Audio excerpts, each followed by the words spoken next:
Hi, I'm Alvin Pasaoa, Hello, my name is Kevin Jefferies. and this is the 635 Podcast. The 635 Podcast is about local politics, economics, and social and cultural issues in the Alvin Community College area.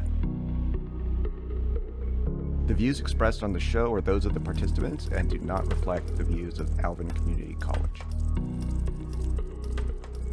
All right, welcome back to the podcast. We're here with Kevin Jefferies and Hello. myself. There's Kevin. And today we are talking about elections and the rules regarding elections. Is that right? Yes, that is. We have elections coming up. The general election coming up November 8th, less than 2 months from now. And that's is that a big one? Sounds like a big one. You know, they all are big elections. Every time one comes along, it seems like people are like, this is the election that's going to determine everything. And they're right until the next election. Mm-hmm. So yeah, every 2 years we have them, elections for national office, for state office. There'll also be some local offices, county offices primarily, sprinkled into that. And I thought it might be instructive for our vast listening audience to know a few of the basic rules associated with how these are conducted before we get later on into the specifics of the current election, what offices are up for grabs, and who the candidates are. Okay. So what are the key rules? Maybe starting with who can vote. Well, who can vote? Let's talk about who makes those decisions. So if Okay. we look at the United States Constitution, that's what I wanted to start off with. The issue originally of who gets to vote and who gets to design and run elections was originally given to the states. The states then passed them down to local government, mostly the counties. In Texas, it's strictly the counties that do these sorts of things. But so the simple answer is until after the Civil War and the national government started to claim more powers, it's one thing to claim power, it's another thing to actually have it, putting limits on who states could deny the right to vote to. So that's the issue of suffrage. That's one thing. The other is actually the mechanical, I guess I don't know if that's the right word, running of the election itself. In other words, getting the machinery, training people to run them, figuring out where the ballot places are going to be, collecting the votes, processing the votes, and announcing winners. That's a state thing. I suspect there's some new stuff, well, not somewhat new stuff, like the whole coronavirus rules and then responses to those. There are those. I wanted to get into that. Let's say some of that stuff a little bit later on, in the sense of what sorts of changes have happened recently. But I thought some basic mechanics before you get into that. Also, which lends into, I guess, a full answer to your question, where every state, every county gets to make those determinations. But sometimes, like happened in 2020, you might have certain counties like Harris County, for example. I don't think Brazoria was so much into this, but Harris County a lot more lenient in terms of giving additional opportunities for individuals to vote that didn't involve physical contact with anything, drive-through voting and things like that, that some folks on the state level thought were problematic, and so they put limitations on that. So there is this interesting back and forth between what sorts of things the state would like to be done or not done regarding elections, and what sorts of things the counties want to do regarding elections. And that would include, being lenient in terms of certain practices, 24-hour voting and stuff like that, when you have something like a pandemic. Okay, so hit me with some rules. What are some interesting rules we have? Well, let's start with the Constitution. Oh, It's one of the things okay. I like to do whenever we look at, anything really with my classes.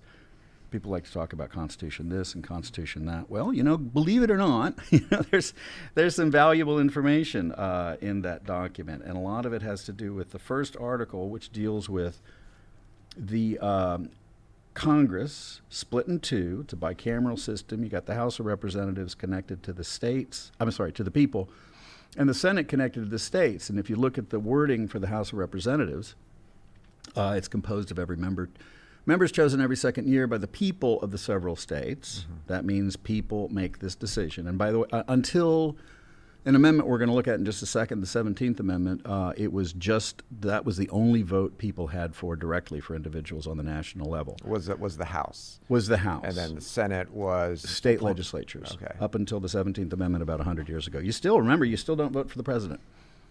You vote for the process every state can put in place, determining who the presidential electors are. We call it the Electoral College, but that's not in the Constitution. So this is still, in terms of, Congress, the only thing people get directly to vote for. Now, who gets to vote?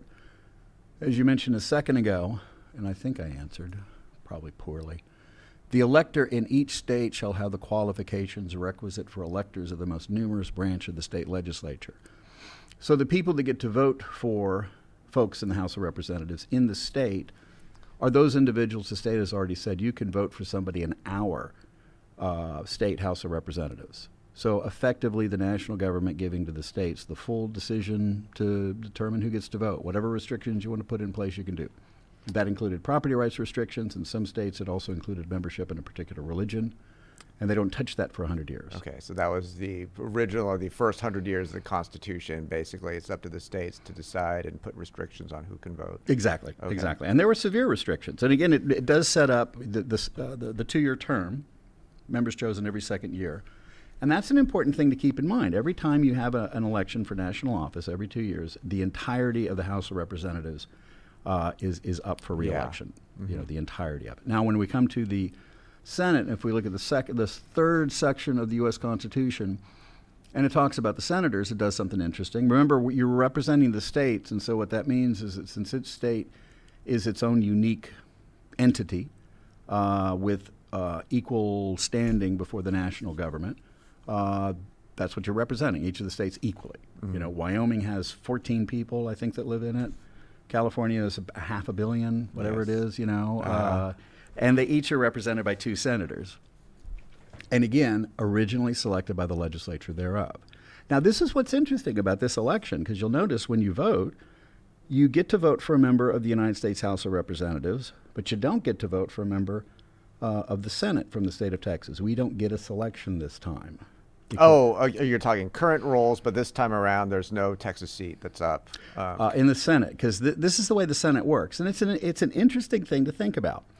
And I think it's the type of thing most people know, but they don't really appreciate the consequence of it or the intent behind this. You're supposed to be a little bit further removed. In other words, the elections coming up in, 7 weeks, whatever it is, could potentially have a dramatic impact, on the composition of the House of Representatives. It won't really come to that. We can talk about it a little bit more in terms of what individuals are likely to get reelected or not, seniority, gerrymandering, and things like that. But holding all that up to the side, at least it's theoretically possible that every incumbent gets replaced, and you have a brand new House of Representatives. You cannot do that in the Senate because only 1/3 of the Senate is up for grabs. Yeah, and that's by design, right? They don't. They want slow change. The fast change, the big revolutions happen in the House first. That's the House of Representatives. That was the Tea Party movement was first manifested in the House of Representatives, right? Yes, to the degree that it was manifested on a national level, it was much more so at the state level, which actually goes to that argument as well, too. Well, Texas. Actually, I like to think certain cities we're familiar with actually were sort of like Tea Party before the Tea Party was cool. Mm-hmm. But again, speaking about Texas, so you have 3 classes of senators. Every state gets 2 senators, but there are 3 classes of senators because the first time they were elected, they drew straws, apparently, divvied these people up, making sure that you didn't have, both senators from one state in the same class. And the first class, and it says this right here, immediately after they may be assembled in the consequence of the first election, they shall be divided as equally as may be into 3 classes. The seats of the senators of the first class shall be vacated at the expiration of the second year, of the second class at the expiration of the 4th year, and of the third class at the expiration of the 6th year, so that 1/3 may be chosen every second year. So once you have that first thing set up, then they all have 3-year terms. By the way, something very similar, no reason to get into it right now, happens in the Texas Senate when you have reapportionment. That's actually going to happen with this particular Senate. All the senators are running for election because the districts have been redesigned. You're talking about state senators? Yes, Texas Okay. state senators. Okay. But we'll get into that a little bit later on. But again, Texas, I think this is the 3rd class that's running right now. We have a member of the first class. We have a member of the second class. Cruz is a member. Senator Cruz is a member of the first class. And they actually call this first class, second Go on. class? Yes, they do. Okay. You can go That's into interesting. the Senate.gov, and they will have Class 1, Class 2, Class 3. Oh, that's interesting. Again, Senator Cruz is a member of Class 1. He was reelected in 2018. He's not up for grabs now. Senator Cornyn was in Class 2. He was elected in 2020, so he doesn't face the voters again until 2026. We don't get one now. So that's in terms of the pro-Democrat, pro-Republican, because I hear that each election, because of the class setup, there's more or less favorable towards one party or the other, depending on who might be overtaken or kicked out. And well, you have these separate classes, and in a particular electoral cycle, or let's say electoral year, one party may do much better, than the other. Mm-hmm. Now, the people that are running for re-election right now are originally elected when Trump was elected president. Because remember, that's a 4-year term, right? So this weak? is the 6-year term. There must be a Republican out there in this upcoming class who is weak and potentially could be flipped. There could be. I mean, here's the thing. It's not even so much whether you're weak or strong. There's more to defend, because Republicans did better than Democrats in the election of 2020 for the Senate. They have more to defend. And if you have more to defend, that means also you have more to lose. Mm-hmm. So this is an advantage that Democrats would have structurally, let's say, in this particular election. I think the opposite is true, actually, in 2 years, in 2024. I think okay, so someone is coming up so he has this entire record. Is that what you're saying, that he has the record of the last 2 years to defend? Sort of, but it even goes beyond that. Whether you're defending it or not, and there's questions about whether that really matters, whether the only thing that matters right now, because we have a very politically polarized environment, is that you're a Democrat or that you're a Republican, no matter even what you say or what you do, mm-hmm. or whatever. Mm-hmm. You can be a lump of clay as long as you're the right party identification. The fact is you've got more to defend. Mm-hmm. And I don't know what the numbers are. I don't have those right in front of me. It wouldn't take long to find them out. But yeah, if you have more to defend, you have more to lose. What do you mean more to defend, though? I mean, I think right now the perception is Democrats are in control, even though technically they're tied. But Kamala Harris does a swing vote, So isn't it mostly Democratic votes? Well, aside from a few key ones. I'm saying if we go back to the election of 2016. More, and just focus on the senatorial election. I'm trying to pull up this information right here while I'm talking, and sometimes that's a bad idea. They were 33 or 34, I don't know what the precise number was, Senate positions up for grabs. And Republicans won more of them. Let's just throw that out there. Let's say that of the 33, Republicans won 20, mm-hmm. Democrats won 13. That's great for Republicans right then, but the reverse is kind of true right now, because Republicans have to defend 20 seats, and Democrats only have to defend 13 seats. Oh, okay, that's big. Yeah, there's more for Republicans to lose than for Democrats right now. Uh-huh. Like I said, in 2 years, I think because Democrats, I think, did better than Republicans in the 2018 election, so it's going to be a different story for that particular class. What is, and I know the pollsters have been going back and forth in terms of who's supposed to have the edge. Like a few months ago, it was supposed to be really strong going, red wave or whatever, but now I hear that that's cooled off. What is the general predictions in terms of which way the Senate would go? I think some people are detecting a shift in favor of Democrats. What they're saying, though, in terms of, again, this is a structural thing.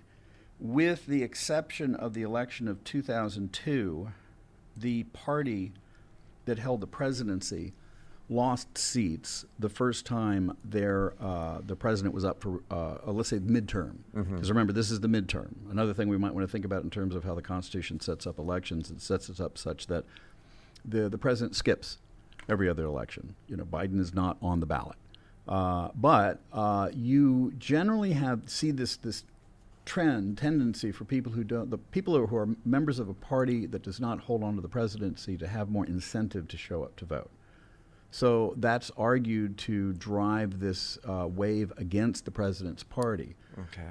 It happened in 2010. Republicans won something like 60 seats.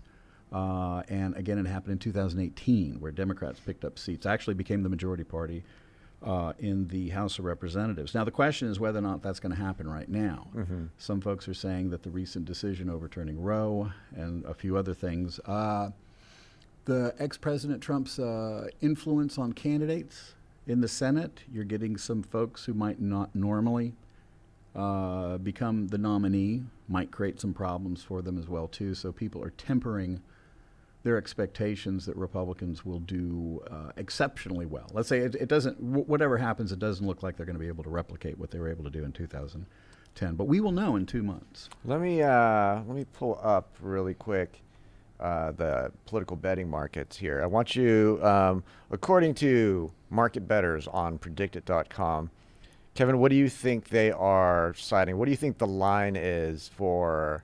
I have no idea. I generally don't follow those things, but tell me what they are. Who will control the Senate after 2022?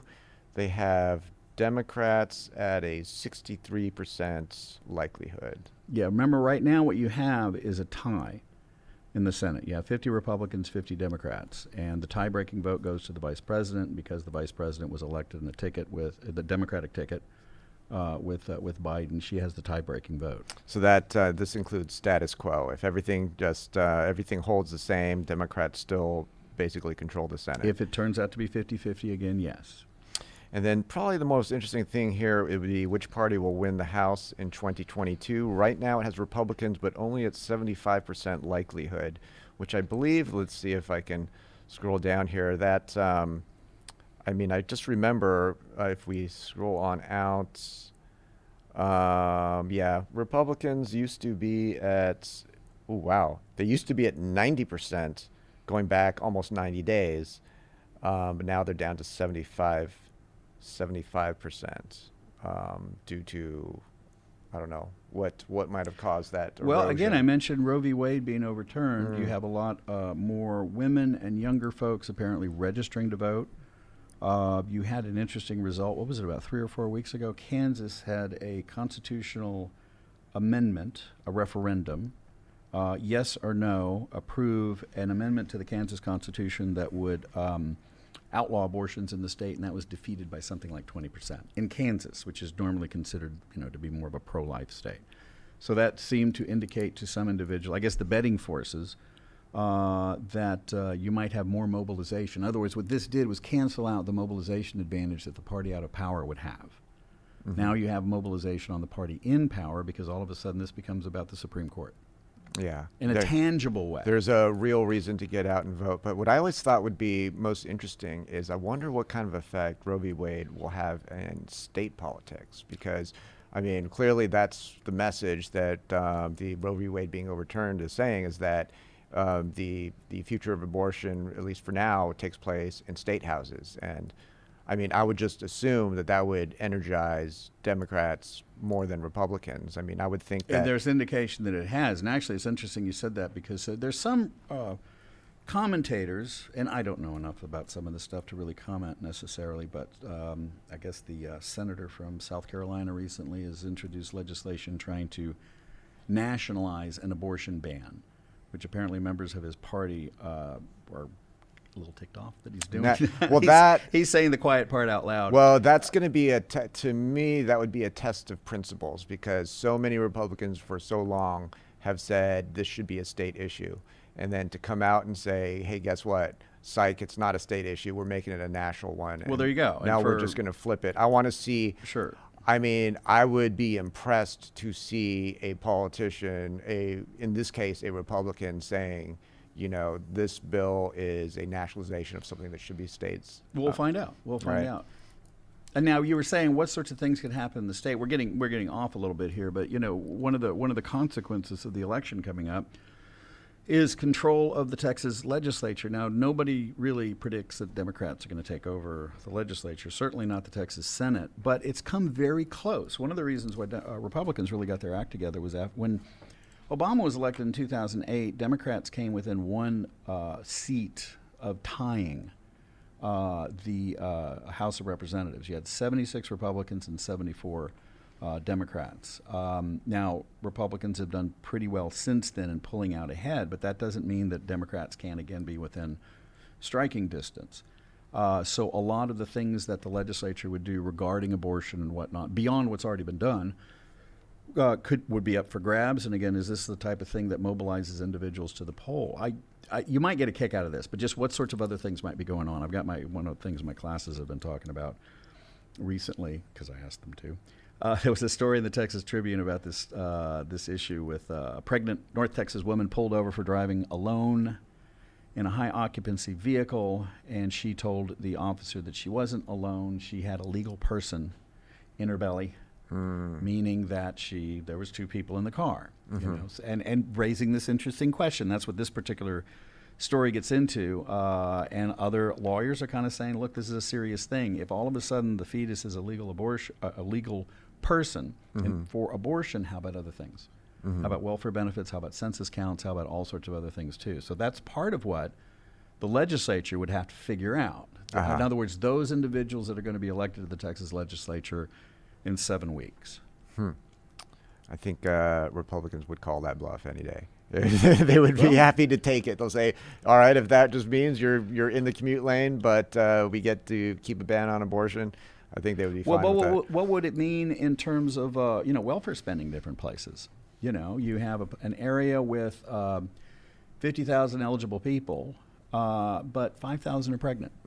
So suddenly it's 55,000 people. Okay. You might be talking about extra spending. You know, if we're talking about all sorts of things related to, again, I give written assignments to my students, and we've been covering the Bill of Rights, you know, and how it impacts individuals. Well, how would this impact fetuses? You know, not all, you know, when everything's up for grabs, you don't really necessarily know how things are going to work themselves out. So it'll be interesting to watch. But that's a consequence of this election coming up. Who's going to be able to make those decisions? Yeah, that's going to be interesting. And so, wait, are you saying, though, do Democrats have a chance here in the Texas legislature? I think there's always a chance in the Texas legislature. I mean, when you say a chance, I don't know, it might be a huge chance. But what I mentioned with 2008 was they've come very close before. You know, they came within 2 people of controlling it. And this is the House? This is the House of Representatives. I mean, we can go into Texas. Yeah. Hey, okay. Let's see. If we open up the Texas 87th legislature and we look at the breakdown, here, let's see, sessions, effective dates, breakdowns between. And unfortunately, there's no betting I could find on predicted on control of state legislatures. Here's one thing about the legislature, though. A lot of this stuff, is predetermined in the sense that because we have a lot of gerrymandered districts, uncompetitive districts. The guy who represents us here, I think we're in Ed Thompson's district. I don't think he has a Democrat running against him. Or if he does, it's not a very competitive situation. All right, here's some numbers. 31 people in the Texas Senate. You got 12 Democrats. You got 19 Republicans. So, Democrats would, right here, I guess there's been a change recently, 13 to 18. But you would have to win, 4 seats? You have to flip 3? Yeah. Is that how the math works? I think you would have to flip 3 or, 3 if you flip 2. Now, again, the question is, how competitive can you be in some of these other districts? You have 83 Republicans, 67 Democrats. As of the beginning of the session and towards the end, it went from 85 to 65. So Democrats would have to flip 11 seats to become the majority out of 150. And again, I don't have numbers in front of me that says how many of these actually, like I said, have competition, have a competitor. You have some districts that are drawn to be solidly Democrat. And again, like I said, we can get into the redistricting process and gerrymandering, what happened last year. But there's a good chunk. Usually about 2/3 of the races are pretty much baked in the cake because of gerrymandering. Yeah. You don't have a Republican running against the Democrat. You don't have a Democrat running against the Republican. And that might be the situation with a lot of that right here. I don't know the precise numbers, but that could be a discussion in the future. What are the chances the Democrats have? Again, I wouldn't bet on it, but I wouldn't bet an awful lot against it. I wouldn't stake my life against it. I wouldn't bet much in favor of it. Yeah. But it is and the betting markets possible. Are still leaning towards Abbott overall. They still have him at 86%, down from 90% over 90 days ago, but still looks recent like polls have him and the other members of the Texas plural executive at like a 5 percentage point advantage over the Democrats, which actually is relatively tight. Double-digit wins are relatively common here. But here's what's interesting about this. You've got Abbott running for a third 4-year term. Dan Patrick running for a third 4-year term. You've got Ken Paxton running the same thing, and also Glenn Hagar, who's the comptroller, running for a third 4-year term. Is there a term limit on the governor? No. Okay. No. There are no term limits in Texas government. The closest you get to it is in the judiciary, where if you're over 75, you can't run for office. Wow. That's the only kind of limitation that you have right But that's there. specifically for the judiciary. That's for the judiciary. Now, I wouldn't be surprised, and actually you've seen these sorts of things introduced to change the Texas Constitution to allow for limits, term limits. Rick Perry, I mean, this is one of the things that you do as an individual, is you try to figure out, okay, how can I expand the power of this particular office? No one thought that the lieutenant governor's office was especially powerful until Bob Bullock showed that it could be powerful about 20, 25 years ago. And the traditional story about the Texas governor is it's not very powerful, but Rick Perry demonstrated that you can make it powerful, and a lot of it has to do with getting elected and reelected. He served for 14 years. Mm-hmm. So if Abbott is reelected, that'll be, he serves for 12 years, maybe he wants to run again. What that means is you're in a position where you can appoint and reappoint people to all the different regulatory agencies and things, and that helps you control the state, at least at the executive level. And if you can control the legislature, and that's part of what Abbott's been able to demonstrate too, a clever governor can in fact actually control the legislature. One of the things he did after the legislature was over last time was he zeroed out their funding. He was upset with some of the things they didn't do, and so he has this line item veto authority over the appropriations bill. And when it came to the legislature, normally the legislature gets something on the order of, I think it's $400 million for 2 years, which ain't much, but at least it ain't zero. Well, it became zero, and his way of trying to say, don't mess with me, or I'm going to get rid of all of your funding. So this is tactics governors can do to try to expand their power, and we might be seeing that. But here, the reason I'm bringing this up, it could where some people are coming in, even Republicans, saying you're serving too long. Dan Patrick, he's not a big fan of local government. There was a story recently about a Fort Worth, I think it's the Tarrant County judge, who said he's not supporting Patrick. I don't think he came in and said he was going to necessarily support his Democratic opponent. And a lot of it having to do with Abbott's attitude about states expanding their control over local governments and community colleges. That would include that sort of thing too. Ken Paxton, of course, our Attorney General, is still under indictment. So some people have issues with that, but it's tighter than it normally is. Okay, makes sense. And what is there to keep an eye out coming down the pipeline? What is there? I think public response to or some of the accusations against Trump. Whether that's going to impact people's support for Republican candidates in general. Mm-hmm. That might be part of it. The effectiveness. One of the advantages Republicans have always had is Democrats just don't seem to know how to do political stuff. Mm-hmm. They don't seem to know how to run races well and win. So maybe Democrats get their act together, maybe they don't. Beto did, again, very well against Senator Cruz, came within 3 percentage points of beating him. And so, but now you have the governor coming out and being a little bit more aggressive in terms of his messaging and whatnot. And so I guess we can look at the numbers and see whether that has an impact. Again, he's tightening it up to 5%, which is, again, like I said, striking distance. But if you start to see it expand 5, 6, 7, 8%, maybe that suggests that support for O'Rourke is a little bit weak. Okay. All right. We'll keep an eye on that. And until next time, we were out of here. Thank you, Albert. All right. Bye.